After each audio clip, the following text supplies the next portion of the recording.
Olá, meus queridos irmãos e amigos, bom dia na paz de Cristo Jesus. A nossa reflexão continua no livro de Êxodo, capítulo 3. Agora estaremos fazendo a leitura do versículo 6, que nos diz assim: Disse mais: Eu sou o Deus de teu pai, o Deus de Abraão, o Deus de Isaque e o Deus de Jacó. E Moisés encobriu seu rosto, porque temeu olhar para o Senhor. Nós iremos falar sobre o Deus de Moisés. Deus se revela a Moisés, aqui nesta passagem, de modo histórico. Ele diz que é o Deus de seus pais, conforme consta no Pentateuco samaritano. O que o texto pretende informar é que o mais importante era esse homem, Moisés, saber, de fato, quem era o Deus que estava lhe chamando. Fazer a missão, ir para o Egito, se colocar como libertador, sem realmente saber quem o chamava, era um fracasso. Era selar seu destino com a morte. Mas Moisés vai desempenhar a sua missão sabendo realmente quem lhe chamou para tal ofício. E o mais interessante, Deus lhe assegura que assim como ele estava lhe chamando, ele também chamou os seus ancestrais, os seus pais.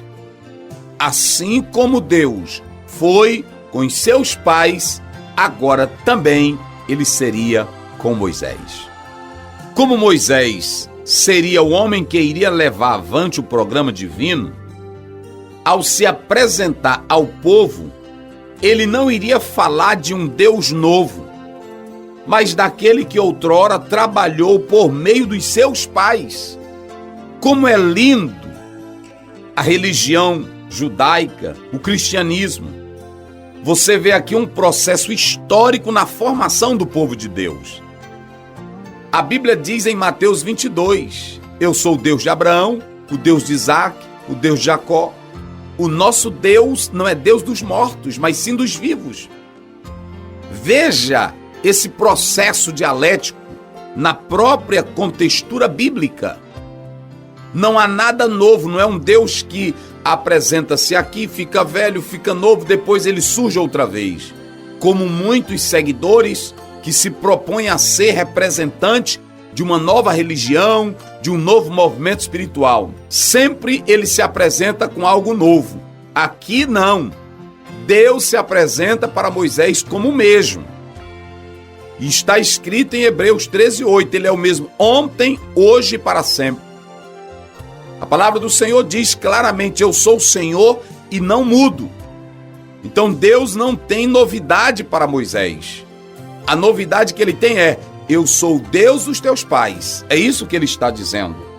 Abraão, Isaque e Jacó.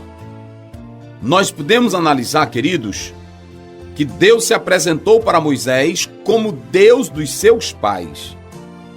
Ele iria falar a todos sobre a nova revelação que recebeu da parte de Deus. Ele agora iria falar aos filhos de Israel. Mas era o que Deus já havia falado para o próprio Abraão, que o povo seria escravo, mas que depois ele haveria de enviar um libertador. Então pronto. Interessante é entender que esse Deus que se apresenta a Moisés é pessoal, poderoso, e que sempre age na história. Ele se revela a Moisés. Todavia, esse processo continua em todas as páginas da Bíblia Sagrada, até que se cumpra o que ele prometeu a toda a humanidade, a vinda do Messias. Quando nós lemos Gênesis 3,15, está escrito claramente, a palavra do Senhor nos diz assim: E porei inimizade entre ti e a mulher, e entre a tua semente e a sua semente. E esta ferirá a cabeça, e tu lhe ferirás o calcanhar. Em Gálatas 4,4, a Bíblia diz que Jesus veio na plenitude plenitude dos tempos.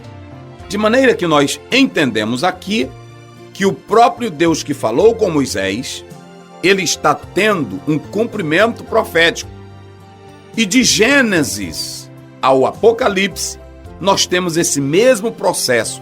Deus agindo na história do seu povo para cumprir os seus intentos divinos.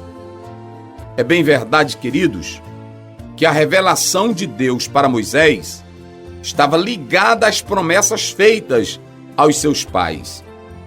Mas ela carregava um peso escatológico, pois seria desse povo que o projeto da vinda de Cristo iria se concretizar.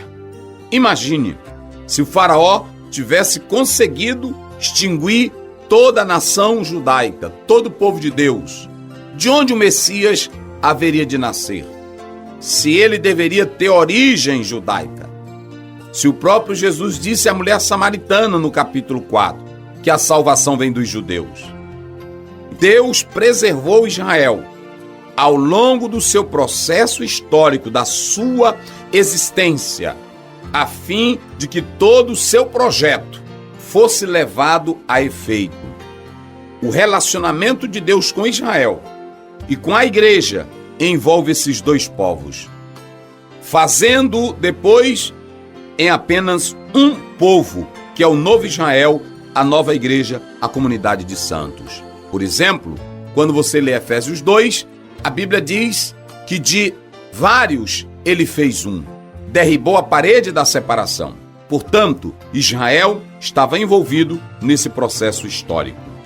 Quando falamos que Deus se revelou de modo pessoal a Moisés, o versículo seguinte prova isso, pois ele disse: tenho visto a aflição do meu povo e ouvido o seu clamor. Por meio dessas expressões, estava claro que Deus se envolveu com o sofrimento do povo hebreu. Deus não fica impassivo, Deus não fica inerte, Deus não fica parado assistindo o sofrimento do homem. Ele é o Deus que age em nosso favor. Ele é o Deus que se envolve com a causa da viúva, do órfão, do oprimido, do desamparado, do injustiçado, porque Ele é justo, Ele é fiel. A palavra exatores, conforme aparece aí no versículo 7, na verdade, ela significa opressão. Segundo a concepção semítica, assemelha-se à titulação de um imperador. Isso aqui declara nitidamente a opressão de Faraó, dos seus oficiais, sobre o povo de Deus. Mas, brevemente, Deus estaria enviando o grande libertador Moisés para lutar em favor do seu povo. Que Deus os abençoe. Amém.